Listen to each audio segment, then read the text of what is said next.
This is WTF Nation Radio.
WTF Nation Radio. WTF Nation Radio.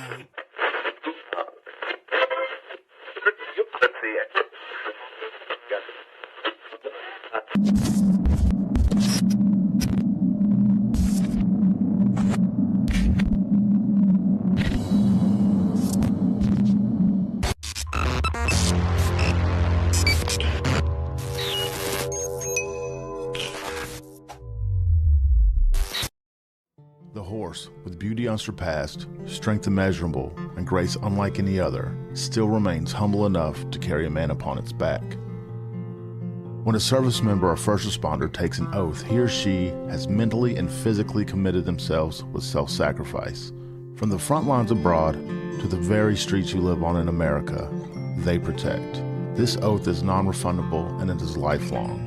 Facing unimaginable dangers and unseen scars, these grounds are a place to recover and face any challenges head-on. As veterans and first responders ourselves, we know that battle all too well. From a simple talk with a friend on horseback to an entire debrief in the barn, this sanctuary has seen recovery take place time and time again. No hour of life is wasted that is spent in a saddle. The way we approach change isn't a new phenomenon. This animal has been with humans over 5,000 years. If you've ever been around a horse for long enough, you'll feel that thing, that electric trust. In that moment, nothing else is in your mind. When they turn into you, it's like the world disappears. We harness that moment to build skills off of. Repurposing requires flexibility, adaptability, and the willingness to challenge assumptions and conventional thinking. This approach can be applied to many areas in life, including business, education, and personal growth. To ride a horse is to fly without wings. This lesson and skills learned at War Horses will help reintegrate back into daily life. You'll learn coping mechanisms, improved communication skills, trust and confidence. that will help reduce symptoms of anxiety and depression. These tools can be used every day to navigate life and take on many challenges. This may involve practicing mindfulness, setting boundaries, improving communication with loved ones. Transitioning back to society is hard on your own. And when you're at war horses, you're family, and families solve problems together.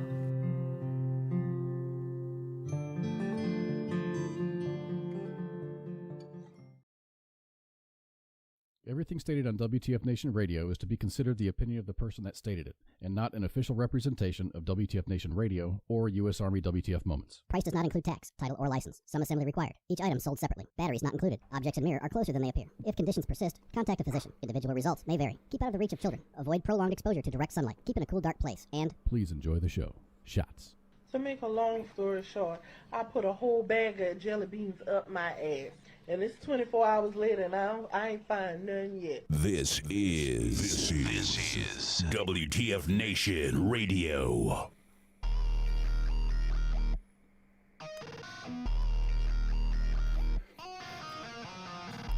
Guess what time it is?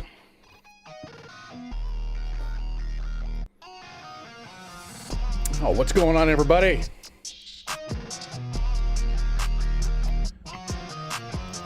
Today is Friday, the 24th day of May, 2024. We're almost halfway through the damn year, and this is Friday Night Freedom.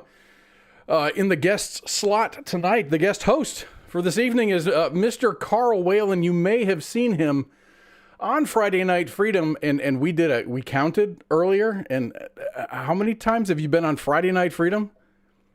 At least 9 times. I've got 9 individual graphics for Mr. Whalen here. You're always welcome here, sir. Mom's on vacation, so Carl's filling in. Everybody say, what's going on, Carl? What's going on, fellas? How have you been, man? Have you been busy? What am I not? So if you guys don't know, Carl is the HMFIC of Back the Heroes Rumble. They're a tri-state charity that benefits veterans and first responders. Carl does the Lord's work with all those folks down in his area, which is the Cincinnati area. So what states you cover? Ohio, Kentucky, and West Virginia? Indiana. Okay.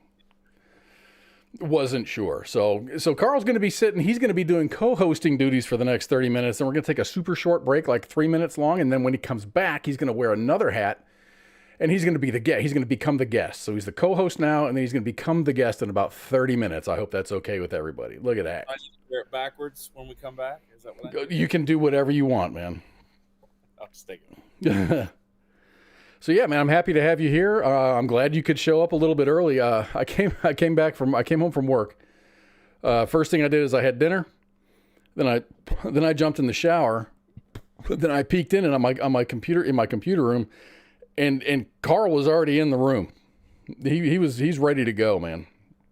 So he's here. I promise I wasn't trying to sneak a peek. But it's good. It's really, really good because, we got to get some of a couple of the bugs out, and we're going to have a bug-free broadcast on this 24th day of May. Dude, the year is almost halfway over. How about that? I can't believe it's already June. But then again, time flies when you're having fun or when you're really busy. Exactly. I wouldn't have it any other way. I'd rather be just busy and bitch about being busy than bitch about being bored and nothing to do. Yeah. So I'm really happy. I'm really happy. I'm grateful because all of the things I bitch about are things that other people want to have. They want to have, a good job and be, busy in that way, or yeah. It's the thing I find myself bitching, and then I'm like, a lot of people would kill for some of the shit that I get to do. And I just, there's people out there that don't have houses to fix, but I've got this house that I need to fix, and I bitch about it all the time. And I just don't take into consideration that there's people that would love to have the problem of maintaining a house because they're in one or other situations. I complain about the cost of living all the time. And one of the biggest things that I need to try and continue to remember is, in spite of the cost and burden of doing so, I should feel so blessed. We should feel so blessed to be homeowners, because there's so many out there that are not blessed with that opportunity, even now with the interest rates sucking. And on top of that, just it's we don't have the financial freedom that we used to 4 or 5 years ago, a lot of us, because of that inflation. Well, right. And, it's not just the inflation over the last couple of years has only been a couple of percentage points, but the, the inflation from 2020 till now has been like 20%. And that's what we're suffering through. It's like, damn, everything is a lot more expensive right now. And if you want to buy a house, guess what, man? You're paying 6% interest in houses right now. And I never intended on staying in this house as long as I have, because I wanted to fix it up. I wanted to enjoy it for a little bit and then move into a house that I want to be in an area that I want to be in, maybe get some land or something like that. But right now, thanks to, it's not because of COVID. I think it's just because of that. When COVID hit, everything started becoming more expensive, or it's not that it became more valuable, it just became more expensive. And then interest rates started going up. And then now it's just, houses here went from being $80 a square foot to being $185 a square foot. And it's just, and then the interest rates are more than double than what they were. And it's just, it puts home ownership, especially new home ownership, out of reach of, young people, first time home buyers, kids that are just graduating college and stuff. It's hard. It is heartbreaking. I feel for my kids, because they may not be able to experience home ownership until or unless, the prices come down, the interest rates come down, and then their salaries go up, because my salary hasn't gone up a lot. I've talked to some, I got a guy who's known as the VA dude. I talk to him all the time. He actually helped me acquire the house I bought in 2018. Mm-hmm. And I also talk to other people who are real estate gurus, and they've been in this business since before the 2018. Pandemic. That was like the sweet spot between 2018 and 2020 was like the sweet spot to buy a house. And what we found out was the forecast was they'll never see below 3% or at 3% ever again. Like, not for a very long time. It'd probably be 30, 40 years, man. They're thinking we'll be lucky to see sub 5s. So, but here's the cool part, right? Even if you're not seeing sub 5s on a regular, once you buy your home, after being there a year or two, you can refi and get a lower interest rate, and pay those points towards your loan. And you've got the equity to float to do it. It's probably a smart move to go ahead, if you can swing it, buy it now, when there's inventory, and use that equity later to buy a point and get your interest rate down lower, so you're not paying as much for your home. True. But unfortunately, getting the steady 3 without paying a point is just going to be really tough. Yeah, I'm kind of addicted to it's 2%, but I'm just like, that's really, really sweet. It really is sweet. I don't pay so much interest that I still take the standard deduction. I can't even deduct the interest on my house. It's so low. That's a good problem to have. It is a good problem. So we've got some folks chiming in online, from YouTubes and both of our Facebooks. We are on 2 YouTubes tonight. We're on the U.S. Army WTF Moments YouTube, and we're on the station, the U.S. WTF Nation Radio YouTube. We're also on those same 2 Facebooks tonight. So welcome everybody. JT's here. Heath says hi. Being homeless is no way to build equity. That's very, very smart. Yes. Richard Wilson says his first time was at age 48, and then 6 months ago, and the only way was to use his VA benefits, which is good, because if you're disabled in any way, shape, or form, it's you don't have to make that down payment. Right. Yeah. Well, I'll speak on it. That's what I bought my home loan with, which is a VA home loan. Mm-hmm. And it's only because it was a VA home loan that I was able to go through a subprime lender and buy a home with crappy credit. But I had good payment history recently, and I had the income and the compensatable things that authorized them to go ahead and manually underwrite and give me my home. And then I refied it a couple times, and now I'm down below 3. You're awesome. So I'm telling people it's definitely attainable. You just gotta, unfortunately, you gotta mess around and futz with numbers to get yourself there. But I think we'll get to a point where things cool off. I mean, what they're saying, we're $1.2 million homes behind in build versus need. There's over $1.2 million homes in need right now to be built in the next 2 to 3 years. The traveling trucker from says, that's why I live in the Philippines. Cheap and military pension works good for me. Hell yeah. Damn right. He found the breaking point. Hell right. That's damn right. Richard Wilson says, yeah, no other way otherwise. It would have been an apartment. You know, man, seriously, apartment living. I never realized how much I hated apartment living until I had to, you know, I got divorced. I moved back to Texas. And, you know, of course, I'm living in an apartment, and then, you know, just realizing it's good. It was good. It was a nice apartment, but they entice you. They bring you in. You're like, oh yeah, you get the homeowner or the hometown hero. They call it the hometown hero discount. You know, so I didn't have to pay in advance. You know, the 2 months advance or whatever they're doing. So I didn't have to do that, and I got like a really favorable monthly rent. Yeah, but then after that first year, that shit went away, and then they upped my rent. It was like $300. And I'm like, hold on a minute. I didn't budget for this. So I moved into a cheaper apartment in a much worse part of town, which was fine. I never got robbed or assaulted in the parking lot. But they did the same thing, hometown heroes discount, and then a year after that, they started jacking up the rent. And I'm just like, I'm sick of this. So, you know, so I was there for 2 years. In the second year, I was really unhappy with the rate that they were increasing my rent. So I broke my lease and I bought a house. I'm like, screw this. So now my mortgage, and it was like really good interest rate. It was a favorable price on the house. And, you know, I just, I have no complaints. I've done a lot of repairs. I've put a lot of money into the house, but it's my house. This is my piece of property.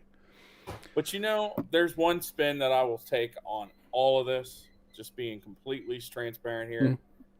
Mm-hmm. Let's salute to the men and women who unfortunately did not make it back from conflict. I can't even cheer. I got Carl in the bubble here. I can't do this because that's behind you. There you go. There. Dink. You know, we're so blessed to make it back to this awesome country, or even if you're in the Philippines or any other country, to live, to enjoy the fruits of the freedoms you fought for. There are so many that were not able to do that, and so that alone should be enough of a reason to celebrate. Hell yeah. Be cool. But also, this one's on for our fallen heroes, man. So before we get the show started, I mean, I know we've already started, but before we start talking about the things and the stuff, let me give you a little show lineup. We do have 6 shows a week. Sundays, Sports Bar. Mondays, the Monday Edition with Ice. Tuesdays, Pop Culture Warrior with CQ. The Smoke Pit comes at you on Wednesday with Radar and TZ. Sergeant's Time on Thursdays. And then Friday is Friday Night Freedom. But I've only been doing shows every other week. So this coming Friday, I'm not going to be around. So no show this Friday. And there's no show going to be on Sunday. I saw on the calendar that Coach is out, so I don't know if actual King Smith is going to do something. But on the calendar, it says no show. So no show on Sunday, no show on Friday. I didn't see any guests coming up this week, but I think we're still recovering from our past guests. You know, we had freaking Ted Nugent, man. Ted Nugent took time out of his schedule before a show in Aurora, Illinois called Patriots Fest. And he spent some time with Radar and TZ talking about things and stuff after his kid showed him how to use a microphone. So that's pretty cool. And tonight we have Carl, you might want to hang out for this one. Tonight we have a guest at the top of the hour. He's got the same name as you. Carl Whalen from Back to Heroes Rumble is going to be here to talk about. I know that guy. Yeah, you guys look very similar too. He's gonna be here to talk about Back the Heroes Rumble, what that organization does, and all of the activities that he has coming up. So I can't wait till he shows up. I hope he doesn't have any tech issues. but yeah. Dog barking. So yeah, Carl. No, in case anybody in the chat cares to know, that's what I'm drinking tonight. My father-in-law was so kind. He lives in the Memphis area. He stopped by, where was that? Bartle? Yeah, Bartle's. He stopped at a bourbon store and bought me that bottle. He's like, "Hey, man, they don't have Weller Foolproof, but they have that. Is that good?" I'm like, "Yeah." What's it called? I didn't have you on the screen there. So McKenna. It's good stuff, man. Is that a bourbon? It is. It is bottle and bond, which basically means it meets all the criterion to be labeled as such as a high quality bourbon. There is actually a bourbon commission in Kentucky that governs these bottles, how they're made. Bunch of freaking hoity-toity. We're going to make our own rules. Well, hey, man, I mean, if I'm going to be an ambassador for Warriors of Whiskey, I might as well know what I'm talking about. and that's it's good because that makes it it's not just a Jack Daniel's or a Jim Beam. It's you have like it's a legacy beverage. It's a legacy spirit, and where you've got your not industry standards, but it's like you've got your own standards, and that's what you maintain. And that's pretty badass. McKenna, he was an Irish whiskey connoisseur. Okay, and most people in Ireland, they have their own whiskey. In Scotland, they call it Scotch, but it's Scottish whiskey. And he came to the U.S. to share his family legacy, and that's where it got started. And look at me, man. I might as well be in a 4-star restaurant. My wife comes. Was that your wife? She is Batman. Hi. So she's awesome. Big shout out to her. She's nice vegetables. I mean, she cares about you and everything. Yeah, I got to make up for all those burgers I eat, right? Okay, so let's begin. We got about 10 minutes to cover a couple of different topics. Of course, this is Memorial Day weekend, and I know we've got a couple of listeners that are on the East Coast around the Washington, D.C. area. So the Tomb of the Unknown, if you are in the D.C. area, you can help honor the fallen. This Sunday from 8 a.m. to 16:30, the public is invited, they are invited to place a flower at the Tomb of the Unknown Soldier at Arlington National Cemetery. If you do go, do not bring your own flowers. They will be provided.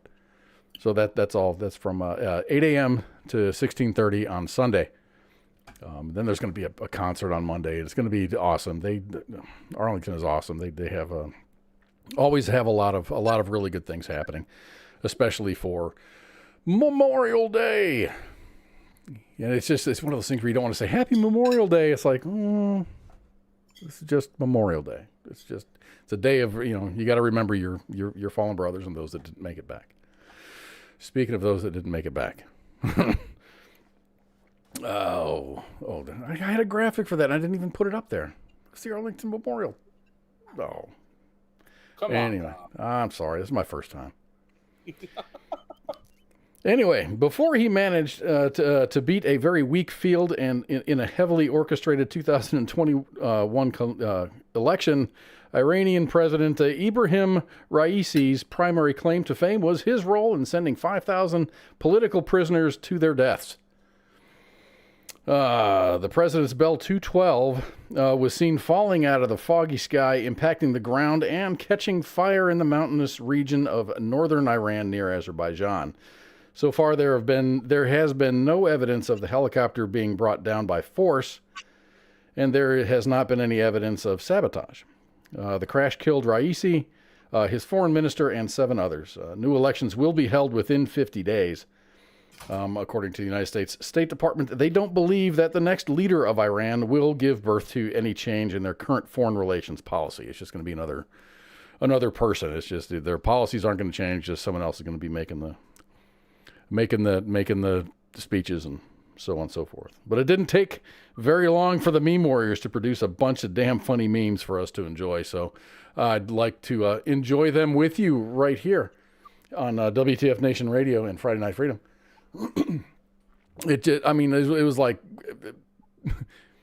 the very first report was, oh, his helicopter had a hard landing, which isn't a false statement. It was like a super really hard landing. But the memes started coming out pretty darn quick. I ran into the mountain.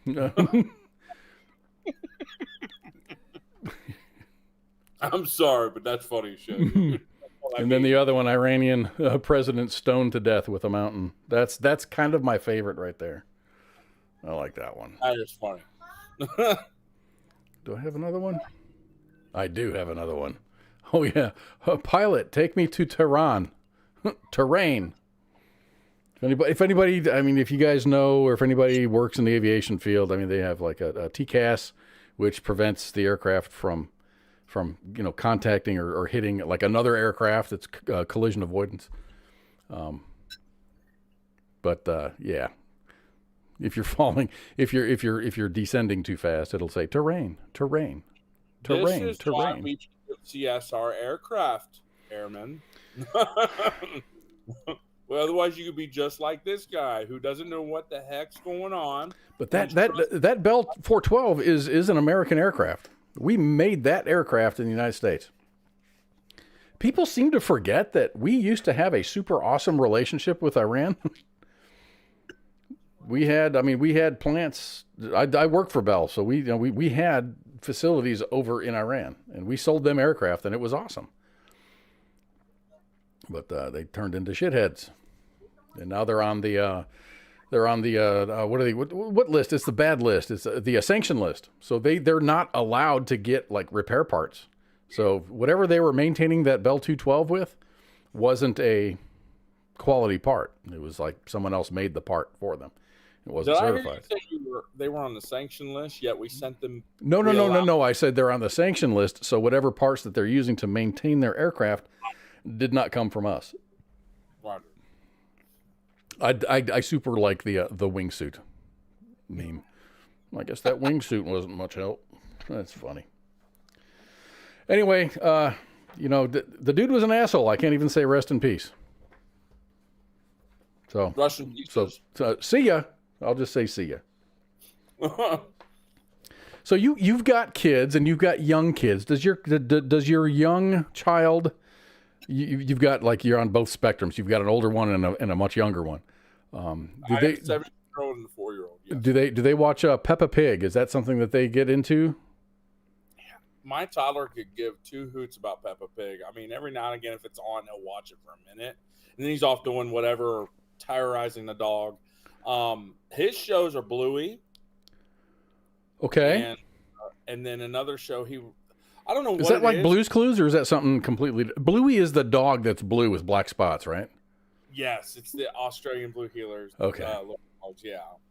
But no, what I was getting at was my toddler is one of those weird ones that's come to liking YouTube. And specifically, he likes learning about Lighthead and Siren Head. I had some freaky stuff I watch. I'm like, why are you watching this, kid? Like, what? And he's 4, and so my father-in-law decided to drive him across the tri-state area, so around Cincinnati, to go look up tornado sirens because he's fascinated with them. Okay. And I'm like, hopefully this is just a phase. I imagine it is, and I'll overgrow it. But when you watch some of the videos that these kids that are like recording sirens, I'm like, when did that become a thing? Like, there's a guy on YouTube, and I don't know if he's on the spectrum or anything, but the dude gets like overly excited about trains. And I think it's just the coolest fucking thing. The dude he's like, oh my gosh. And he's like, here's train number, blah, blah, blah, blah, blah. And he goes, and he just spits out all the history that he knows about that train. And he just gets really, really excited about trains. I'm like, dude, that's awesome. Find something you love and then do it. And the guy's got an entire YouTube channel dedicated for that. My kids were the same way. They grew up, I avoided the Barney phase. They never did Barney, and they didn't really get into computer games or game console type stuff. So they were pre-Xbox. But they did. I did have a Wii in the house. They got a Wii for Christmas because Santa Claus got them a Wii. So, but they didn't really get involved. My ex-wife got more involved in the Wii than anything else. Then we had a GameCube, so we played some Mario Kart and stuff like that. So, but we never really got into it. When I was in the Army, I think, Sega and Nintendo, or the first NES came out, and that was cool. So we played, Sega Golf every once in a while, but I never spent money on that. They never got into games or television, but they did. Like your son got into YouTube, and they started watching Good Mythical Morning, which is, back then it was actually pretty educational. They would come up with just a concept, and this was pre Mythbusters. So they would bust myths, but they didn't have the resources that the actual Mythbusters had. So they would come up with a concept and say, "Hey, let's either prove this or disprove this." Now they're kind of sketchy. Not sketchy as in, hey, look out for those guys. They just, it's like all their stuff is kind of like pre-planned, and they're eating spicy foods and doing the one chip challenge and things like that. So it's kind of fallen off the rails, but they were a good YouTube influence for my kids when my kids were growing up. That's what they got into. But anyway, Peppa Pig, back to Peppa Pig. Peppa Pig is a British voiced pig. And apparently it's very, very popular with the kids. Here I'm in the Dallas-Fort Worth area. That's where I'm broadcasting from. But we broadcast from all over. We got folks in Colorado, folks on the East Coast, and in New York. So we're from a little bit of everywhere. But there is a Peppa Pig is. They're opening a theme park in North Richland Hills, which is essentially, it's Fort Worth. It's just a neighborhood in Fort Worth. A Peppa Pig theme park is planned for North Richland Hills. It hasn't opened yet, but the People for Ethical Treatment of Animals, PETA, in a letter requests that meat be kept off of the menu at the theme park.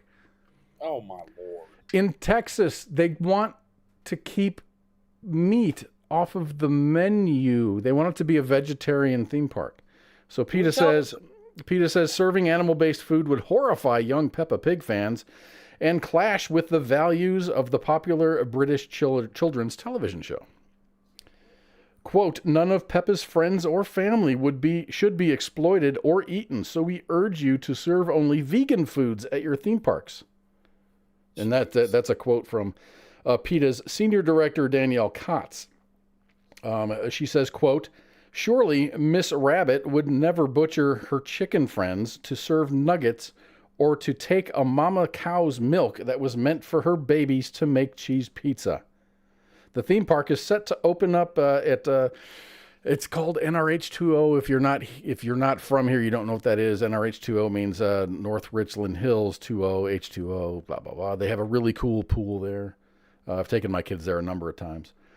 It's the second Peppa Pig themed park in the United States, with the first being in Florida. Once open, it's expected to have multiple rides, interactive attractions, and a water play area. The details from the menu for Peppa Pig's theme park at the North Texas location hasn't been released yet. But in a letter, PETA says that if it follows the menu of its Florida location and serves animal but not pig products, it should follow the same rules for all animal-based products. So I guess the theme park that's in Florida doesn't. I think they serve meat but not pig. That would be kind of weird, wouldn't it? Peppa Pig, and you can have like a good barbecue, like a pork shoulder sandwich, pulled pork sandwich. Well, here's my thing, like. Read the room, PETA. You're in Texas. You're in Texas. I mean, a long time ago, many years ago, maybe you remember, because we're around the same age, Oprah was talking shit against the beef industry, and like the beef farmers of Texas like sued her ass. Dude, I don't recall that 100%, to be honest with you. But I don't understand why we got to talk about being humane with animals when we as humans are technically an evolved species of animal and we eat meat. Like, let's quit being nonsensical here and trying to invalidate a big part of our food pyramid of the survival, and just eliminate that just because you want to appease the minds of a few. Yeah, I mean, there are vegans. There are people that don't eat meat, and that's fine. Sure. I would say have vegan options for people available, but the moment it stops being profitable, I mean, you got to get rid of it. Yeah, I can see why you would think it would be a little awkward to serve pig. That would be weird. I would say, okay, that's reasonable. That is reasonable. But to be completely meat free or a total vegan, that's not going to fly. Beef and chicken's plenty to serve there. I mean, think about it. Look at a Chick-fil-A. They serve chicken and they have cows as their mascots. I mean, that's funny. Or you got the guys you got the guys and the cows in the cow outfits doing, say, eat more chicken. And then save us. and then actual cows fighting chickens, and that's right. All the funny videos that you can find on YouTube. I love YouTube. Right. I love Chick-fil-A. I love their food. Did you know that they used to sell, and I say used to because they're changing their menu. They're not changing their menu. They're just changing their chicken. They're not going to use just hormone-free chicken. Yeah, I did see that, and they were talking about it on the news. I wonder, maybe the cost to continue their practices has kind of yielded them to go, okay, we're going to have to be the bad guys here and do things or it's going to be, we're going to have to really increase our prices. Their prices are already ridiculous. I go there every once in a while now. I used to go once a week because I love their food and my family loves their food. Mm-hmm. But just to get 2 chicken sandwiches, my wife and I get the spicy chicken, right? With fries and a drink. I get the Sunjoy, which is the sweet tea or unsweet tea and lemonade. My kiddo Eli, he likes to get the 20-piece nugget or 30-piece nugget or whatever that is. And the little guy, we usually go between either chicken tenders or chicken bites and fries. Chicken tendies, man. Hell yeah. Like $25. But now it's costing us almost $40. Yeah. I'm like, what? This is insane. Yeah, I don't eat out a lot. I do make it a point to, eat at home, buy my food, eat at home. I take my lunches to work because I used to eat in the cafeteria, and then we have food trucks that show up from time to time. And I realized that after I stop that, it's like having a pay raise. It's really kind of cool. You're looking at about 40 to 50% increase overall across the board with dining out and any kind of phase. Right on. I remember when you and I were probably young teenagers, young adults, going out to eat, it was not uncommon to spend $10 to $15 a person to go out to eat on a decent meal. Yeah, a sit down restaurant. Now you're paying those kind of prices going through a drive-through at McDonald's. Well, yeah, and then if you go to sit at a nice restaurant, I'll give you an example. We just had a new Outback open up near us, okay? Great food, but now you're spending $25 to $30 a person for the same meal that you paid $10 to $15 just 5 years ago. Right. What in the world's going on? What's a bloomin' onion cost at Outback? 106 for Red Lobster for 2. It's crazy. Yeah, my son's mother is literally telling me $106 for a meal for 2 at Red Lobster. Red Lobster's going belly up. They are. I saw that thing about the endless shrimp not really being endless shrimp. Yeah. And now Buffalo Wild Wings is like endless chicken tenders. And I'm like, oh no. Foreshadowing. Yeah, right. dump your stock in the Buffalo Wild Wings. I love Buffalo Wild Wings, dude. I like their Nashville hot chicken. That's a good sandwich right there. That's my wife's favorite meal. We go to KFC or anywhere else. Nashville hot is her favorite go-to. She loves spicy food. That's good, man. Dude. It's like it's a sloppy, and I don't like sloppy food. I won't eat ribs, or if I do eat ribs, it's going to be like with a fork and a knife. I just don't like, crap in my fingernails. So, right. I'll be the guy sitting there eating chicken wings with a fork and a knife, or ribs with a fork and a knife. I don't like stuff on my hands. Maybe I'm stupid. I don't know. But yeah, a good dry rub ribs is pretty good. Like Texas, style ribs. Yep. Pretty good. I try to do that when I cook mine because I don't like messy food either. I like stuff that's clean. The bone just comes out and you just dig in. Hell yeah. All right, last story before we get this Carl Whalen guy on to talk about his Back to Heroes Rumble, whatever that is. He's going to let us all know what's up with that. This is a funny story just because it's one of those things that you would only see in a movie, possibly a really bad movie. But security camera footage of this bizarre fight shows mariachis chasing fire breathers, placing him in a headlock before punching him multiple times as traffic goes by on a busy street. The fire breather is seen on the pavement as 5 from the band kick and punch him in front of a taco restaurant named El Inferno in the capital of Mexico City on the west side on last Sunday. But the tables turned as the man started throwing fire at the musicians. The mariachis, mostly dressed in traditional white shirts and black trousers, some were carrying guitars, were seen running away. Several of them were on fire. They quickly take off their burning clothes, and one is even seen rolling on the ground to extinguish the flames. I looked for a very short time for an actual video of this, but it was all from like a Mexican broadcast channel where they had the video. I couldn't find the actual video itself, but this is just funny as hell. None of the players returned to the fight after they ran away. It is believed that the battle was over the right to perform and generate tips at a very sought-after piece of real estate. That is probably the funniest thing I've ever seen. Mariachis fighting fire breathers, and the fire breathers looks like they won. Guess the trumpet wasn't strong enough to knock him out. Okay, hey, we're going to take a very, very short break. This is going to be like a 3-minute break. We're going to be back in just a couple of minutes. This is just for me to set up, to go to the bathroom real quick. And we got to get this Carl fella online, and he's going to tell us all about Back to Heroes Rumble and everything that they've got coming up. So hang tight. We are going to take a very short break. We're going to be right back. Please stay tuned. This is WTF Nation Radio.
Pulse of U.S. Army. WTF moments. This is WTF Nation Radio.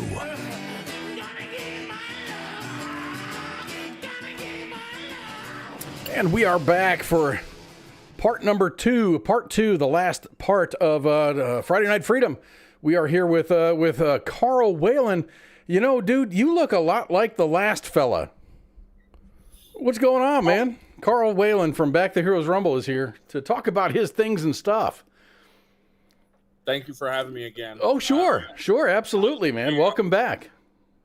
Y'all are like friggin' family. We really appreciate the platform to really share what we're doing. There's a lot of great stuff going on, brother. So you are an incredibly busy person, and I really wanted to talk about this when we started the show. But you had that different hat on. You had the co-host hat on. Now you have the guest hat on. The platform is absolutely yours. So tell us all about Back the Heroes Rumble. I don't know if you heard the intro. I will go ahead and shorten this for a lot of the familiar guests, I'm sure, because they've seen me so many times. We do have a lot of new listeners, so go as deep in depth as you'd like. So, charity started in 2019, volunteer led by so many first responders and veterans that have came and gone with supporting our cause. And we have 3 programs. We have one program that started the whole thing, where we honor fallen police, fire, military every year with our annual car show. We've given over $31,000. Now, that is including the money that we gave to a fallen officer that spontaneously supported the idea of us starting this charity. But again, over $31,000 to fallen families. We have another program where we provide life-saving equipment to first responders to actually lower line-of-duty death incident in police and fire departments. We've served 27 police departments through 2023. And then we have a newest program where we do Project Little Hero, where our objective is not need-based, it's thank-you-based. So even if you do need or you don't, you can sign up your kids, whether you're military, police, fire, EMS, dispatcher, to have your kids go through our holiday toy drive shopping, where you go through and we have tens of thousands of dollars worth of toys that your kids can go through and pick out, including things like drones. We've had a few laptops. We've had some pretty expensive toys, but we've also had the stuff that's good for age groups from infant all the way through teenage years. And last year we gave over $75,000 worth of toys to over 150 children. So they had a really good Christmas. That's really cool. And I think that was the last show that you were on, was around Christmas time. I think you may have been... No, it was around Christmas time, and you were talking about that. I think that this was your first year for that. Yes, it was. That type of effort, and that's awesome, dude. Like truckloads of stuff and things for kids.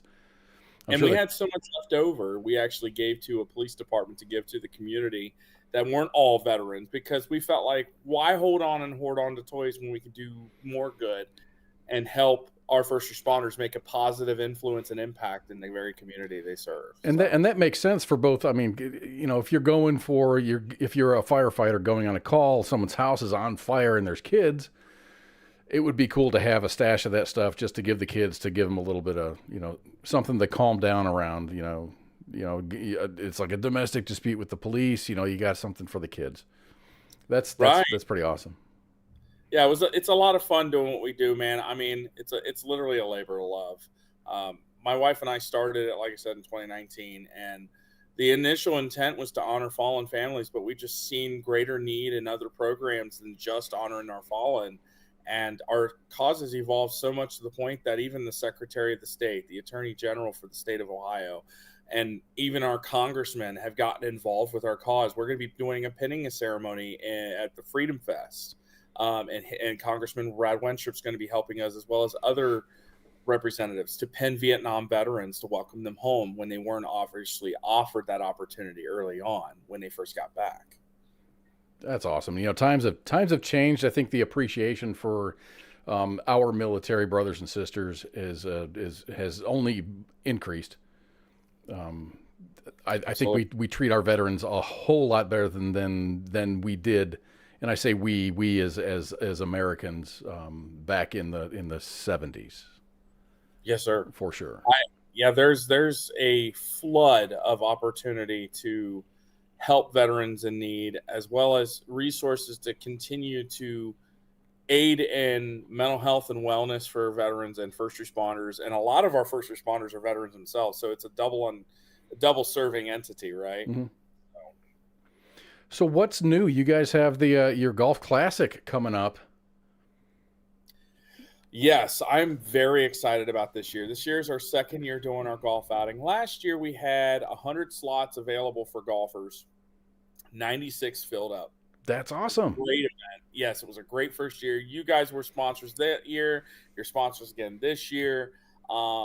It's evolved to where now this year we only have 76 golfers signed up, but I'm sure we'll fill up the next 20 to 30. Do you think there'll be some walk-ons? Well, we will also get the golf course to allow us to go till the first this year, whereas last year they kind of had that same rule that most golf courses fly, where it's 2 weeks out. We needed a list, and that kind of makes sense too. Yeah, it's so they can get the sheets printed off for the golf carts, make sure they know what the kind of golf times available they can give to other of their members that are coming in that day. But this course has been very accommodating, and we technically can take up to 124 golfers before we run out of carts. So that is our intent, to try to fill that 124 slot. I mean, last year we had Moe's Southwest Grill as our dinner. We had a Red Robin as our lunch. Oh, hell yeah. Receptive of it. Dude, I love Red Robin cheeseburgers, man. Oh, dude, they were great. They had the Tavern Double. People enjoyed that. Last year's event was very well received. This year, I would say anytime you have a major presidential election year, we found this out in 2020. Sponsorships are hard to come by because everybody's trying to tighten their belt because they don't know what to expect economy wise. They don't know, or they're throwing money at political. Let's just be real. Never thought about that. Yeah. So budgets are thinned, and yet we still had what we need for this event to be very successful. What's different about this year is last year we had a $100,000 shot where a player who had closest to the pin on hole 17 at the golf course got to be chosen to hit the $100,000 shot from 165 yards out. And if he hold it, he'd win the money. This year, it's $1 million shot. It's a shootout. No, man. And the insurance policy is $205 a player is basically what our cost is. And up to 3 players can win $1 million. If we got 3 players, heck, I'll jump out of my shorts if one person makes it. But if 3 make it, I would love that, because that would just not only bring excitement to the event, but I just really would love to see somebody make it big on that. But there have been people that have made the shot. I mean, not at our event, but in general, from what I've understood through our proprietors through Perfect Golf Event. It does happen. Yes, a lot. And so, what's going to happen is, instead of doing that at the end of the event as a qualifier, 4 players that are registered or outing will be drawn at random after they've checked in. They'll be drawn out at 12 o'clock, and they'll be tasked out to get a chance to make that $1 million shot. And it's before the golf outing, so you don't have to worry about them being tired. We also have a $10,000 putting contest where if you sink a 50-foot putt, you win $10,000. Nice. There's lots of awesome other prizes, but more importantly, we have a special guest this year. And that explains the music that I played on the intro to this segment. It's yes, sir. Dude. I'm really, really excited about this because this guy was a staple of my childhood. So tell us about your special guest.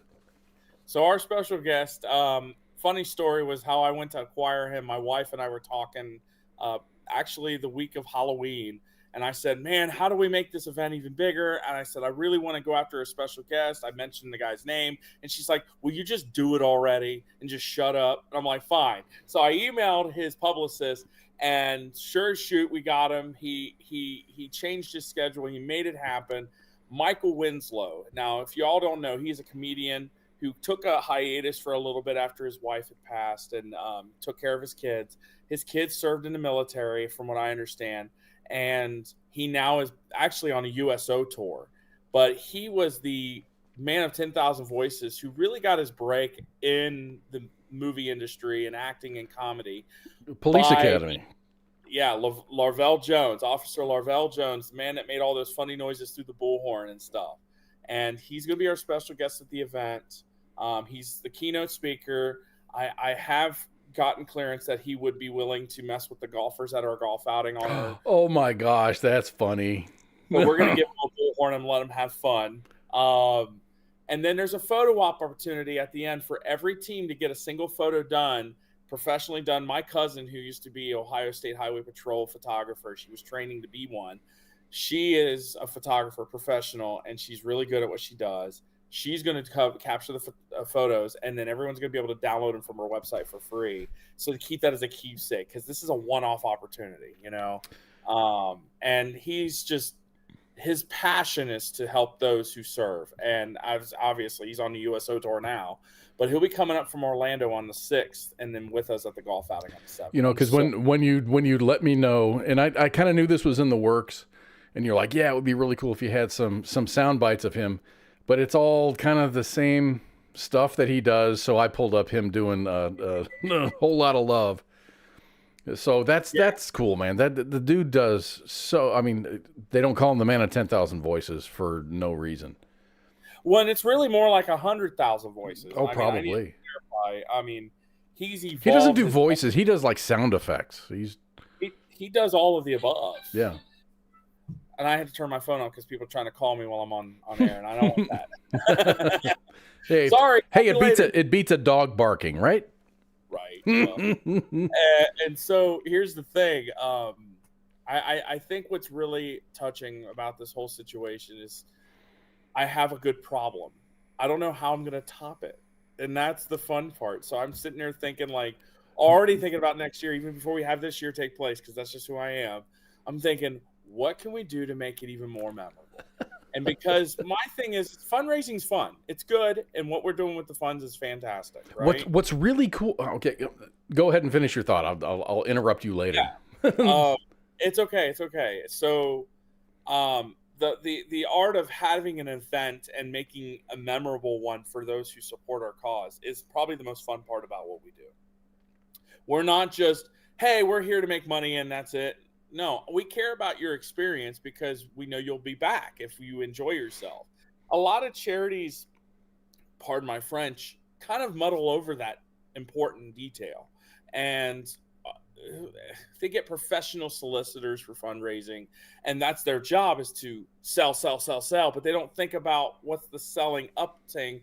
And it's not just the cause that needs to be the reason you sell. It also needs to be the event and the glamour with that event. And so you got to think outside the box, but also keep your budget down. Right. And you got to attract people that want to be there and that want to help. Well, and Cincinnati is such a philanthropic city, this region. I mean, I can tell you right now, I believe the statistic I found out there's over 1,200 nonprofits in the tri-state. I'm not even sure. There's people vying for the same dollar, and there's so many people that struggle right now, especially. So you got that kind of dynamic you got to deal with. So my thoughts was, get something to make your event more memorable so people want to come to your event over some others. Not because our cause should be more important. Every cause has got its own merits, right?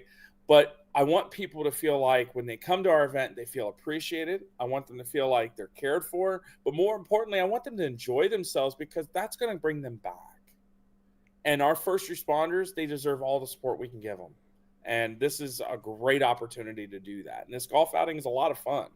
$125 gets you, unlimited range balls at the driving range. You get to play 18 holes at a Greg Norman course. You get to get harassed by Michael Winslow. You get food, you get lunch and dinner provided to you. Plus, you never go thirsty. Any drinks you want that are non-alcoholic, they're free. You get 2 free beers, and then, dude, I mean, at that point, what else do you need, right? I mean, you've got everything you need. You get a goodie bag on top of that. Mm-hmm. It's such a good value. And on top of that, you build a memory, and you're going to be interacting with other first responders that come out to our outing. And these guys can speak to you. One of our golf pros, Zach Carver, he can tell you how important this cause means to him. And that's why with Charity Golf International, and he's coming out and is the pro longest drive golfer who comes out on our longest par 5. We set him at the tips and say, hey, raise money for our cause by hitting people 450-yard drives. And it helps. It adds to the total. But more importantly, it makes the event so fun. Nothing's more cool than watching a guy hit a 450-yard drive, and you're just going, how the hell did he just do that? See, you could do that in Texas because it's so dry down here. As long as you get a good launch off of the tee box, the ground is so hard, it's just gonna roll. So you get the roll. He's got about 420 yards carry. Dude, maybe that's the Zach. Zach said, my wife says, thanks for the shout out. It was awesome. Keep up the positivity. Maybe that's the Zach that we're talking about. So the gentleman's name I'm talking about is Zach Carver. Okay. And if you go to our Facebook page, Back to Heroes Rumble, you see posts from him sharing it. You'll see a most recent post that we posted to tell you about him. He's a former firefighter from Springfield Township in Ohio. And so, like I said, he can speak volumes to the importance of what we're doing. Not just Honor and Fallen, because along the cart path, that's one thing we added this year. Along the cart path, we were able to get 40 yard signs that have fallen police officers, firefighters, and military from the 3-state region. It's not all of them. I plan to add to that, right? Mm-hmm. Because there's so many, unfortunately. And that's the heartbreaking reality. And that's one of those things where you don't want more? No. But there's over 100 just between the 3-state region and first responders. And we weren't able to print them all off. But we will add to them. But those are going to be along the cart path to remind you of why what we're doing is so important. So I've got two things. I'm going to say one, which is what I was going to say before. When when you're wondering how you're going to top yourself the next year, the thing is, when you have a very successful year like you've had ever since this has really begun, you kind of build off of that last year's success. So having Michael Winslow is adding to your CV. It's adding to your, hey, last year we had Michael Winslow. Who else can we get? Let's get Steve Let's get Steve Gutenberg out there to swing a club or something. About Steve, yeah. Oh my gosh, right? Johnny number 5. I think of Steve Gutenberg. Right. Man, I loved him in that movie. His counterpart, his supportive character was so great too. God, he was in so many good movies, but yeah, it's going to build on last year's success. So next year is going to build on this year's success, and there's no doubt in my mind that this is going to be a successful year, and I can't wait to see all the pictures. Speaking of pictures, I've got you hooked me up with some pictures that we're going to look at, and this is from I'm guessing this is last year's. I think I've seen a couple of these before. Yes. What you'll see is some pictures of. We actually have the bugler donate his time to come out and play taps after I sing the anthem, which I've been doing. I've been singing the anthem. Dude, you're knocking that shit out of the park too. I appreciate it, dude. I love singing. It's just a hobby of mine, but I've been doing it since, like I said, since 7th grade. But the guy comes out and plays taps. We actually go through buglers across America to get that volunteer. The Green Township Honor Guard for the Green Township VFW. They're coming out again this year to be the Honor Guard. So grateful for them to be a part of this event. Is that your Honor Guard or is that another group? So no, this is an Honor Guard from Green Township. It's northern sector of Cincinnati.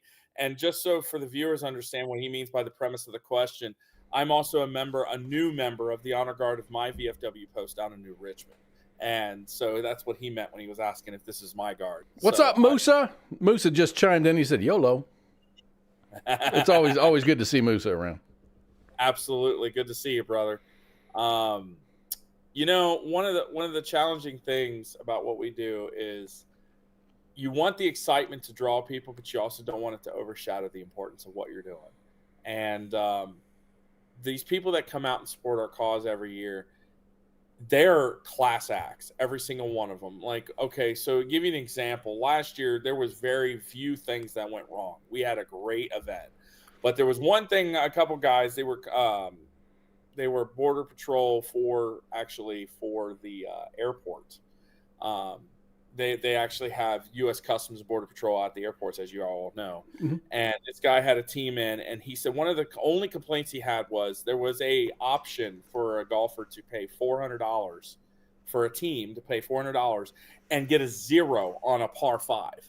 And, you know, when you're doing good causes, like, that's not important, right? But a lot of guys really cared about actually competing. That some of those guys enjoy competing. When you get a 0, you basically got a 3-shot advantage on everybody, regardless of what happens on that hole. And we don't want that. So to make our event even better, we reached out to our golf pro and said, hey, can we eliminate that option and think of some other ways to fundraise for that hole while not taking away from the competitive nature of the event? And that's just the things that, Zach always tells me. He says, you sweat the smallest of details, and that's why people love your events, because we go out of our way to make sure every detail is as good as we can make it. So is everybody a scratch golfer now, or do they carry their handicap in? Ideally, we were hoping to try to do a handicap kind of pencil in, but I think what we're doing is everybody's just naturally scratch golfers. Now, they do get a mulligan package they can buy for $30, which allows each player to have a mulligan on the course. One per 18? 1 per 18 per player, okay. Correct. Okay. So, I mean, and then here's the thing with the scramble, you always take your best shot into each Oh, it's hole. a scramble. Okay, gotcha. Okay. So you think about it, that's 4 strokes right there. And then you've got, we called them skirts, but the reality was we should call them front ends, which is basically you hit from the women's or the senior front tees. Do you have to do that with your pants down? No. Some people joke about wearing a skirt while hitting it. Okay, so let me bring this into context. I've played games where if your tee shot, you're a bunch of men playing and you're teeing off from the blue tees or the white tees. If you don't hit it past the tee box, the women's tee box, you have to tee off from the women's tee box and you have to pull your pants down. No. Okay. Where some people just go, you lost your man card, but everybody's muff to drive. But no, the way the women's tee works is they have to hit from the women's tee if they use the spot, but it gives them a 40 yard advantage on that hole. And just to I'm not dissing on women golfers. Paige Sporanic can tee off from the blue tees and kick everyone's ass all day long. Absolutely. So I'm just talking some shit here. Oh, sure. I mean, well, that's the whole point, right? It's called locker room banter, right? But the reality is, that's a perk that people can use out of that package, and it gives you an advantage to lower your score as a team, right? If everybody hits from the regular tees and one guy uses his front end perk and he hits it onto the green, well, guess what? Now everybody's second shot's on the green, even though he just had a 40-yard advantage. That's the perk, right? I got you. That's legit right there. And then there's 2 more perks. Moose is like, oh, you're talking about golf. That's why I'm lost. not everybody's a golfer, and that is totally fine. Yeah, dude, it's golf in general is a challenging sport, right? I mean, there's so many elements to the game. One of the perks that we add to it, though, is a 3-foot proverbial, because we don't cut a string, right? You can use up to 3 feet of gimme distance from your previous putt lie to ease the ball in. And once that 3 feet of string for the team is gone, it's gone. But that can knock your game down too. Say, for example, you hit a par 3 and you're 5 feet from the hole. You could use, or 3 feet from the hole, just for argument's sake, right? You could use the 3 feet from the string to say, hey, I made that as a hole-in-one. Now, you don't qualify for the prizes that way as far as the hole-in-one challenges, but it does give you that advantage of that one, which is pretty much an eagle as a scoring standpoint on a hole. So it's a huge advantage. And then we also have a thing called grenade throws, where you can take your golf ball, as long as you're off the green, the nearest ball, you could take it and lob it on to the green and hopefully maybe even roll it in, but you get that one attempt. Every player gets 1 grenade throw for the entire 18 holes. Musa came back and he says, I live on a golf resort, by the way, and that's also hilarious. Yeah, so Musa, you ought to pick up the sport, man. It's really, some would say it's not a sport, but it really is. It's a gentleman's game. It is a gentleman's game, and it's frustrating. It is really frustrating, but it's it is very relaxing, and you spend time outdoors. You spend time with other people. Sometimes it's your friends. Sometimes it's not your friends. Sometimes you don't know the people that you're golfing with. You know, you show up and you're like, hey, I'm a party of one.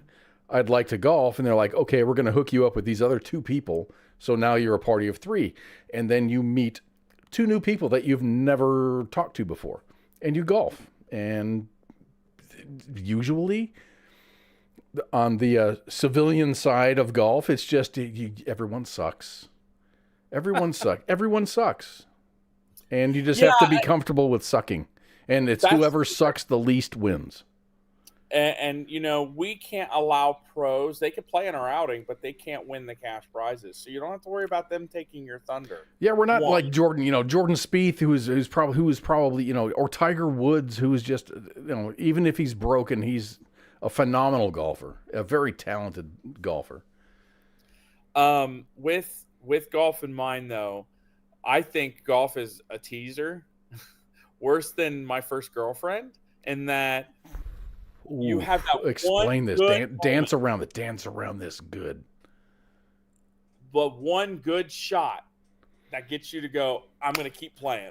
And it happens every round that you play. You're like, man, that felt great. You hit a ball and it just feels good. Or it, you know, the day before I got married, I'm divorced now, but the day before I got married, me and the groomsmen, I bought everybody rounds of golf. I hit a shot from about 135 yards out. It hit the green, and it was one of those blind things where you can see the lip of the green, but you couldn't see the rest of the green. And I hit it. It felt good. It was straight. It was right where I wanted it to go.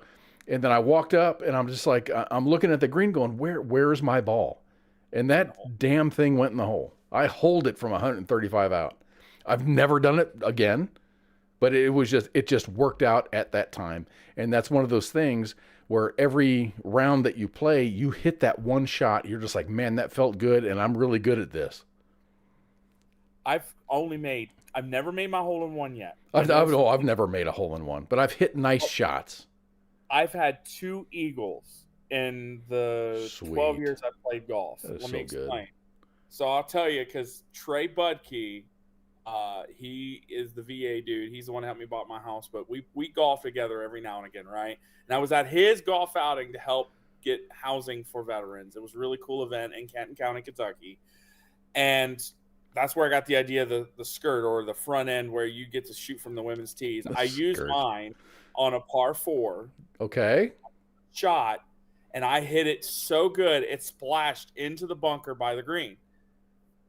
When you're a bad golfer early on, you don't fear bad lies. You're like, I've been here before. I can do this. Right. But I go up there and I go to hit with my sand wedge to lop it onto the fucking green. These bunkers weren't the greatest. They were pretty thin on the sand, right? So I hit it. I sculled it like a Scully Scullenberger. It hits the front lip that's hanging over the edge of the bunker. Has frontal spin somehow, because then as soon as it landed on the fringe, it ran like it was a scalded dog. And it rolled down this ridge at the hole and went in as an eagle. That was my first ever eagle. And then my second one was just a few weeks ago. My friend Adam and I, who I've been friends with for over 20 years, he and I were out golfing at the same course my outing's at, and I was playing hole number 3. My first drive was a pretty good drive. My second shot laid up about 15 yards shy of the green. And my third shot, I chipped it on. I don't have a Texas wedge, right, that looks like a putter, but it has a lip to lift the ball up. So I use an 8-iron for those kind of shots. It's a long hit onto the green. Like a bump and run? Right. I use a 7-iron for that. It's a good club. Yeah, good club too. But I hit this thing, dude, and it rolled. I'm like, oh, dude, that might go. Oh my God, it went in the hole, and I made it. And it was my second eagle ever, and it was the coolest shot ever. I wish I would have recorded, but I was glad I was surrounded by 4 people that witnessed it. You know? And the thing is, when you're playing against 4 other people, everybody gets excited for a good shot. Even though you're playing against each other, everyone recognizes a good shot. Yeah, it was very fortunate. and that's part of golf too. It's about half luck. So, yeah, it's a really fun sport. So these pictures that I'm showing on is kind of running. That's from last year. So these are all winners of, they got the plaques and stuff. Yes, first, second, and third place gets plaques. We also had longest drive winner, which not only wins a trophy, he actually won a 5-day, 4-night cruise, which that's another prize that's coming back this year. And really, that's a pretty awesome prize to win for longest drive. I mean, this guy killed it too. He had a 340-yard drive. We had a putting contest winner that he won the contest and had the opportunity to strike the 50-foot putt. Mm-hmm. He missed it by less than 2 feet. Nice. And these aren't flat putts. These are like, there's like terrain involved. Right. For the putting contest, we used it on the practice green, but it was not a clean putt. I mean, it was still challenging. It was uphill. Everyone putts from the same general area, but it's not a straight. It's not a straight. It's not putt golf. No, not even close. In fact, their greens are really true and they're fast. This was a few weeks removed from their first aeration, so it was really fast greens. And then we also have longest putt contest. That prize this year, we actually have a gift certificate along with the trophy from All in Golf. They donated a couple prizes to cover for longest putt and closest to the pin.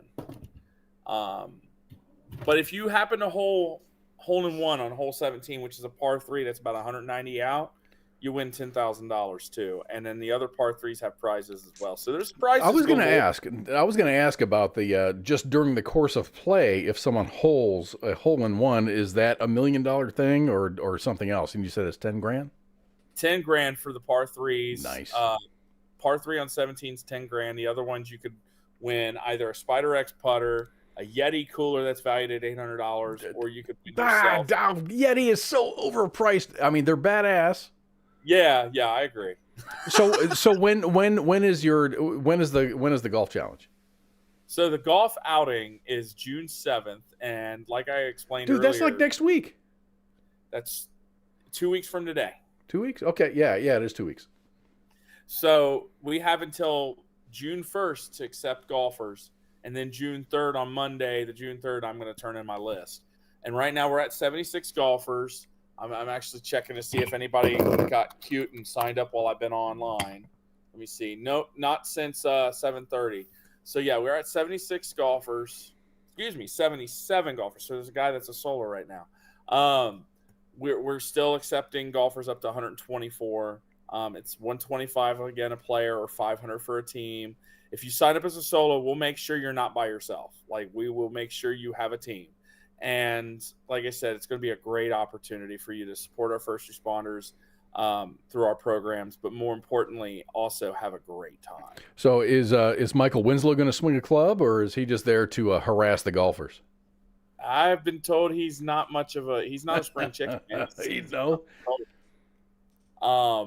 But yeah, he will definitely be involved with the event holistically. I mean, on both sides, it's going to be a lot of fun. Oh man, I hope and pray, and I'm not a praying person.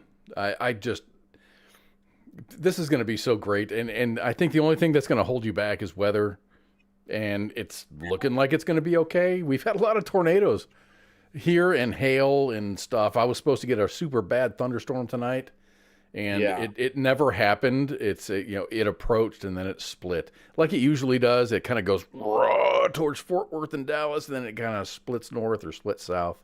The heat of the city, what they call the heat island that the cities lend to, can sometimes create what they call a cap. Yep. And we got the cap. Okay. Yeah. So, that's crazy, man, to think about that, right?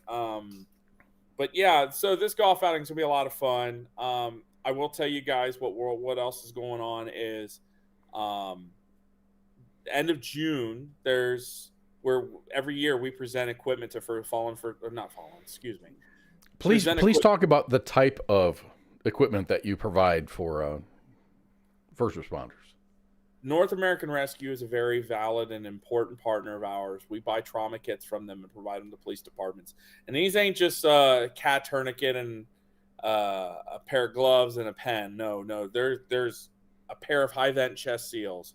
There's 2 4-yard length by 4-inch width gauze packs. There's going to be gloves. There's the cat tourniquet. There's all the things that can be considered for this equipment to be usable for not only for a fallen first responder that's wounded, but also to provide aid to civilians who they respond to first on the scene. As many of you may know who are firefighter, paramedic, EMTs, if you're a medic in the Army, you know scene safety from my buddy and I, right? Mm-hmm. The top is the scene safety. The police officers are the very first people on a scene, especially for a gunshot wound. And with law enforcement, it's the most preventable line of duty death in the line of duty for law enforcement is a gunshot wound. 82% of all law enforcement officers that are killed in the line of duty had body armor, but did not have medical aid in rendering aid care in a timely manner. And so we're trying to bridge that gap. Another good example would be for firefighters. The most preventable lead cause of death for firefighters, believe it or not, is cancer. It's a very stark reality that these men and women are dying at a very young age and at a high alarming rate with these rare cancers because of the cancer-causing particulates that invade through their traditional Nomex hoods. The traditional Nomex hoods barely keep the heat off of them. So there have been these nanoparticulate protective hoods that have been created by companies such as MSA Safety, Initech, who literally block 99% of the particulates that cause cancer from firefighters. It's the number one infiltration problem. We provide those hoods to these firefighters. Now, I understand Bureau of Workers' Comp and a lot of the states will do that too, but that funding is limited in the state. Oftentimes, a lot of these departments, they can only apply so often. And there's still a bridged gap for those underfunded police and fire departments for these life-saving equipment that are volunteers who don't have a big budget. And it's not even that they're underfunded. It's just like it didn't make the cut. Right, because you got to pay people. You got to an apparatus. A fire apparatus truck is almost $1 million. And a lot of these are old, dilapidated. You want to talk about infrastructure deterioration. That's one of the things you see. I know of one police department that got 5 police cruisers on a leasing program, and they went broke on it because it's so expensive to get these vehicles. Now they don't even have police officers to run that. That's I understand that's not always the case, but there's a lot of police departments and fire departments that really don't have the money to go around. So then these first responders are left buying this stuff themselves. Right. And or they got folks like you and other organizations that kind of try to bridge that gap. So Gary Sinise Foundation, nice plug-in for them, okay? I love their organization. They're a national reach organization. They do a lot of things for veterans and fallen Gold Star families, but also they help the first responder realm in a similar way we do. But they're a national reach, and there's only so much money to go around for these organizations. We're building that gap. We're bridging that gap. And we've, like I said, served 27 departments since 2020. That's no small feat for a small department with an average of less than $50,000 a year in gross receipts. That's hard to do. And I'm very proud to say we've been able to do that with a Guide Star Transparency Seal at platinum level. We've done our homework. So this doesn't this is not just you or Back the Heroes Rumble. This is wherever you are. If you're in California or Oregon or Wisconsin or whatever, support your folks that are trying to raise money for your first responders. I'm not saying just donate to Back the Heroes Rumble, but wherever you live locally, I mean, support your organizations that are trying to bridge that gap, just like Carl is with his organization. And it's a difficult, daunting task to start a nonprofit to do what we do, and I'm really blessed that I have the support network to help me make that success. But a very simple thing that we can all do, especially after 2019 and all the crazy hoopla we dealt with, the political dogma we dealt with trying to defund our police. Listen, 95 to 99% of all police departments, cops, are not dirty people. They're good people. They're like you and me, just trying to earn a living, but also do good for our community.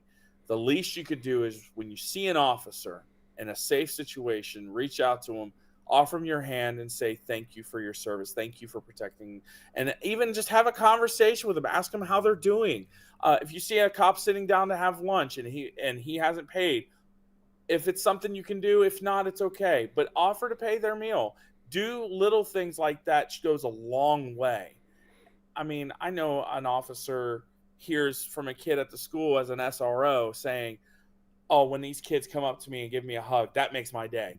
That's our giving them a hug as a kid, as an adult, shaking their hand and thanking them for their service. That makes them feel like their job matters, because a lot of our good cops are being chased away. So, and they're being stolen by other cities. Yeah.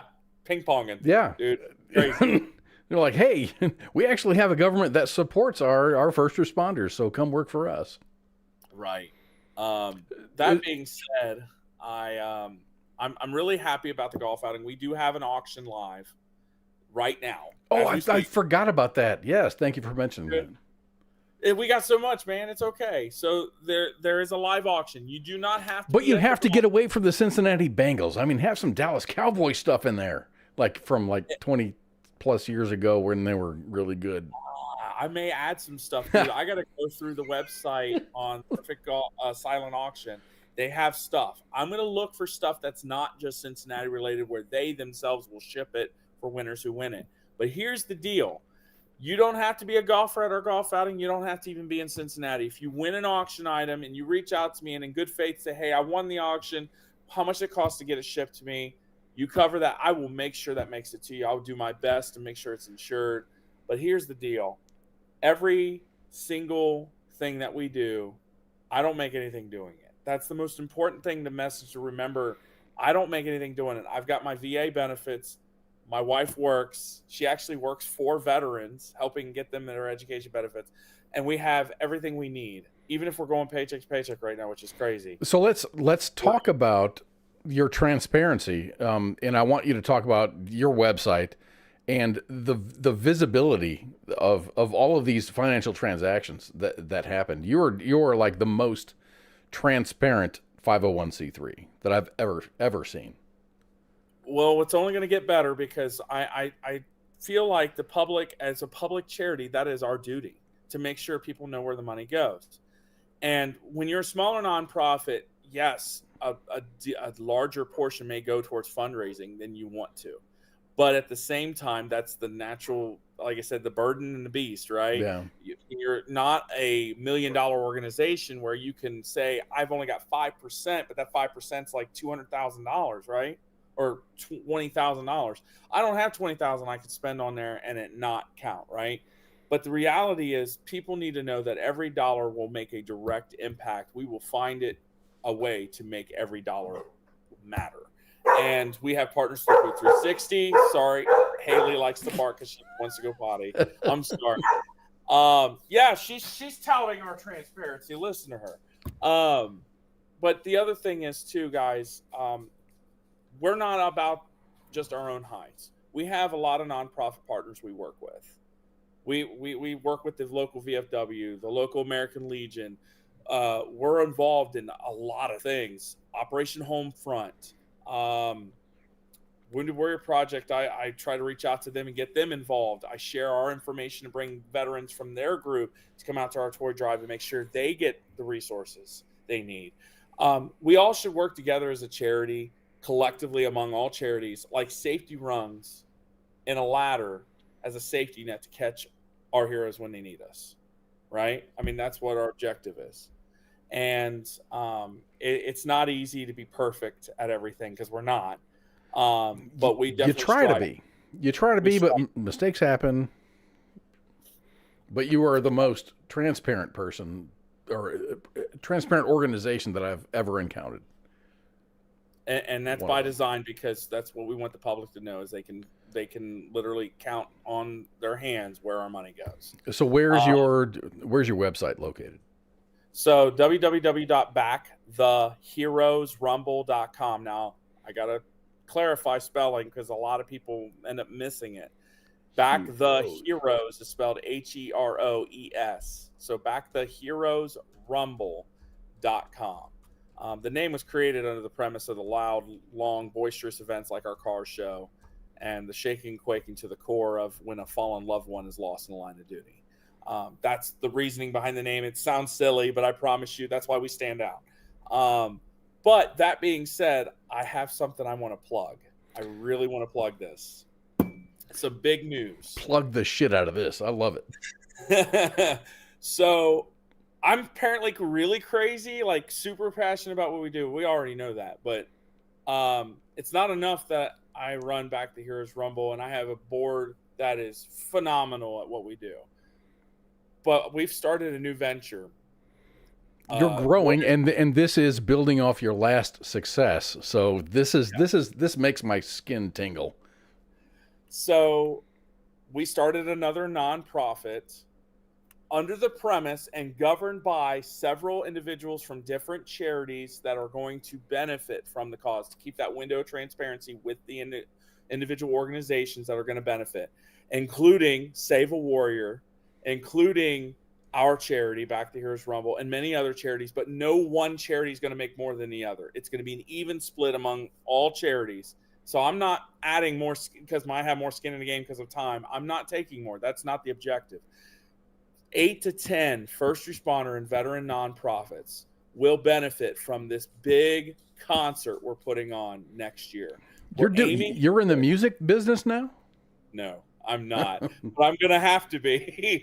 So myself, Nick Ron from Warrior Next Adventure, and Robert Peters, we are the three co-chairs. We're the three amigos that are running this bad boy with all the board of advisors from several charities.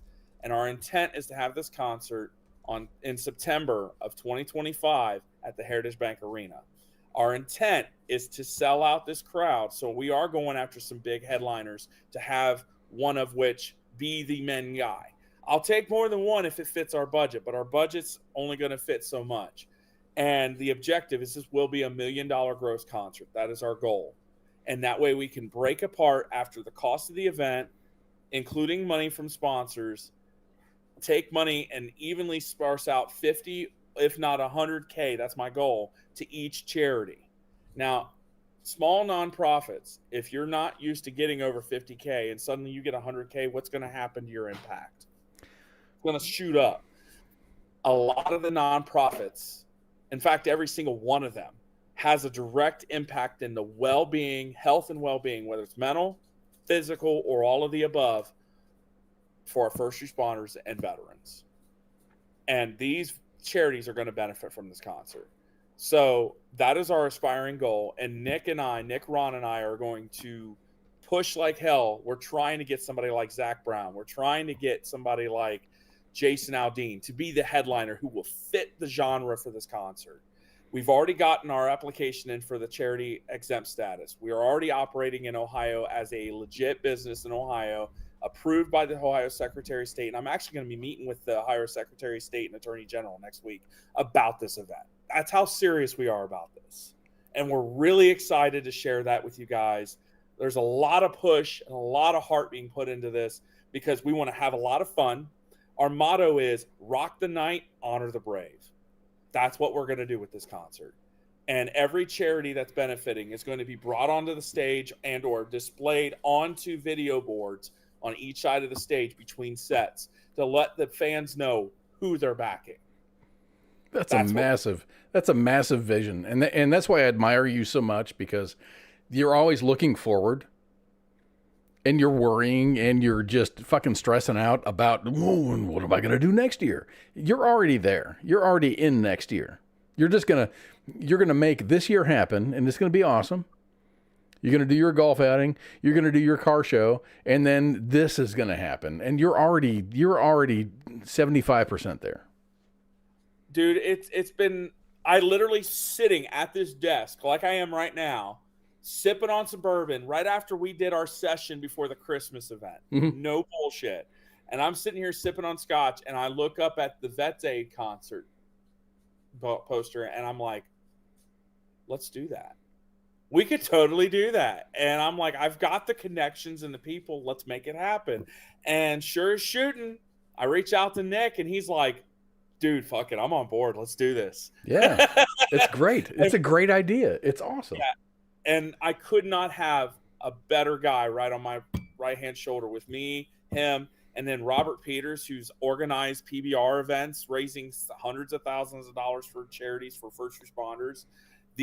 Us three alone, the sky's the limit, dude. So our next meetup, the next time that you come on, you're going to talk about I think that's probably your car show is going to be next, but then it's going to be this concert. What are you going to call that? I saw Heroes Honky Tonk. Is that it? The event title, and it is owned, is Heroes Honky Tonk Benefit Concert. Rock the night, honor the brave. Dude, that's awesome. That's awesome. So, and I've been bottling this up for 6 months. I'm glad you could get it out finally. I feel like a Coke bottle with Rolaids and a balloon on top. I'm the fucking balloon. Yeah. It's bursted. It's done. I'm ready to just. And let's be real here. I feel like I put my neck out there to do something like this because I've never done something like this before. But I feel like with the right people that I have around us, we're going to do it. And Nick and I, we both have said on numerous occasions, bro, we're going to fucking do this. And just, I'm going to be like before I started a nonprofit, we put on that car show for that fallen officer. I remember seeing 512 show vehicles. And I literally spun around like this, going, what the hell am I doing? Never been in a fundraiser, never organized an event. I'm going to feel like that at this concert. I just know it. I'm not saying if, when we pull this thing off, I'm going to feel like that. And that dopamine hit, man, God, it's like knock you to the knees. And just to know the impact we're going to have for the very people who 4 years ago were basically told you're not worth the snuff you're standing on. We're going to defund you. Now they're going to be funded. Like, we're going to help them. That is fucking awesome. Pardon my French. And I'm excited to be a part of it. Yeah, I've got the Heroes Honky Tonk up on the screen right now, man. That's just awesome. I love live shows. I kind of lost my taste for live shows. I don't know. I guess when I got out, it just wasn't a thing. But I would love to go to a live show that was just, geared towards taking care of our first responders and veterans. Well, and I'm going to add one more plug on that, too, with this event. An intent Nick and I have already talked about with Robert and the other people, and they're all on board with the idea, is the very front row. It's like 40 tickets. We intend on taking a pair of tickets for each of nominated Purple Heart, fallen police officer, Gold Star family, fallen firefighter, and putting them there. Those are the meet and greet seats. We plan on making sure those seats are filled with the very heroes we're here to support and remember.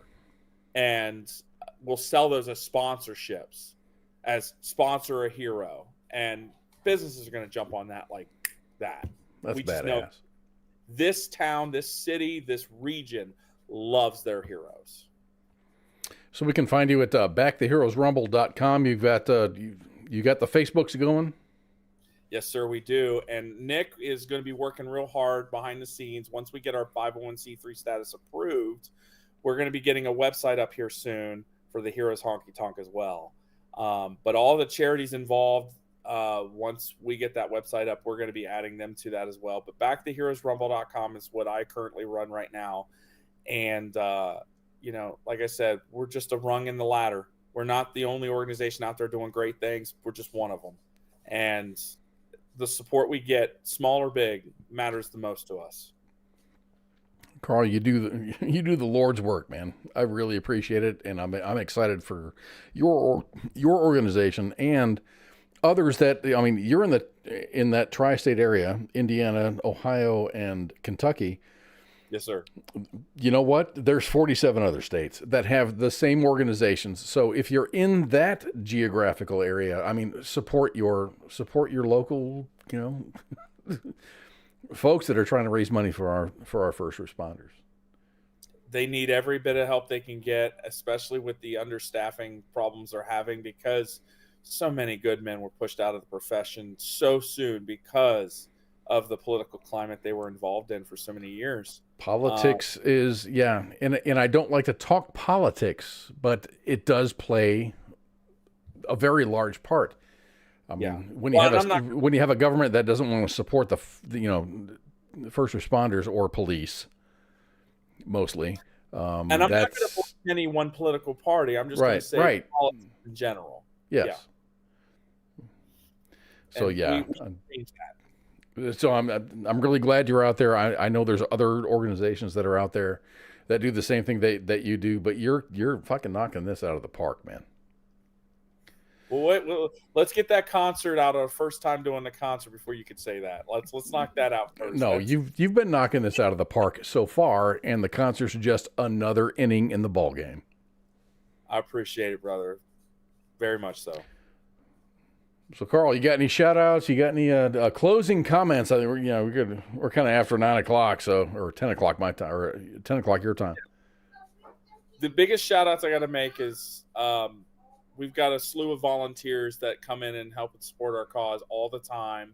Her name's Susan Lucas. She's a rock star. We were introduced to her by Amy, a.k.a. Mom. Okay.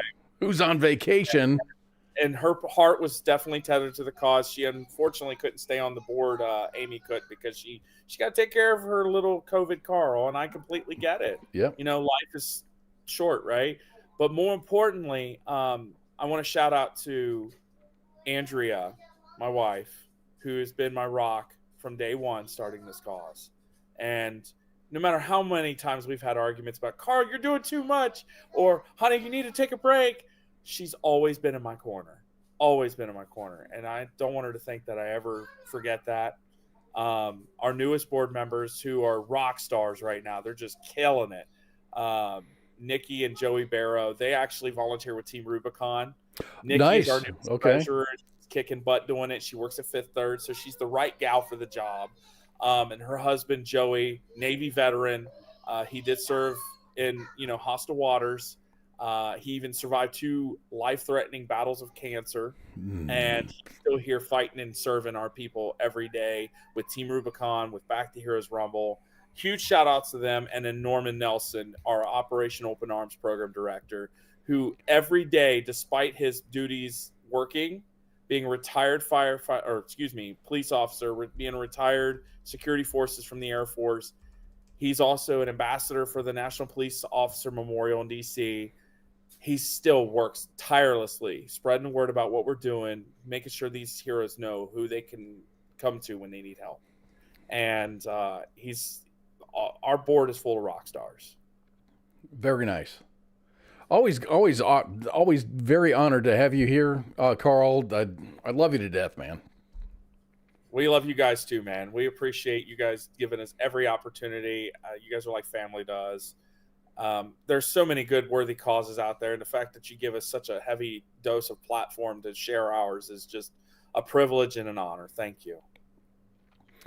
Okay, let me talk about our lineup for the week. Usually we have shows 6 nights a week.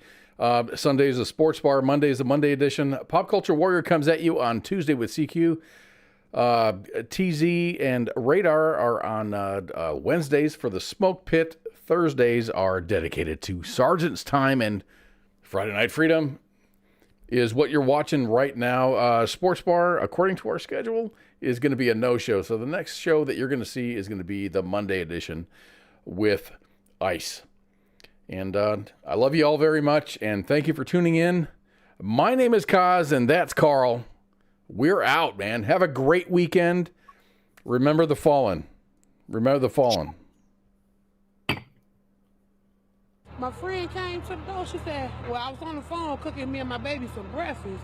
And she said, hey, something wrong. It's popping. I said, what? She said, yeah. I said, no. So the girl come downstairs. She come out her apartment with her baby with no shoes on. I said, oh, girl, it's cold outside. She said, something ain't right. I said, oh, man. She said, oh, man, the building is on fire. I said, no, what? I got my 3 kids and we bounced out. We ain't gonna be in no fire, not today. The voice of U.S. Army, WTF Moments. This is WTF Nation Radio. Oh, say, can you see by the dawn's early light? Oh, so proudly we hailed at the twilight's last gleaming, whose broad stripes and bright stars through the perilous fight. Oh, the ramparts we walked were so gallantly streaming, and the rockets regular amongst birds singing out, yeah, through the night, that our flag was still there. Oh, say, does that star-spangled banner yet wave? Oh, the land of the free and the home of the brave.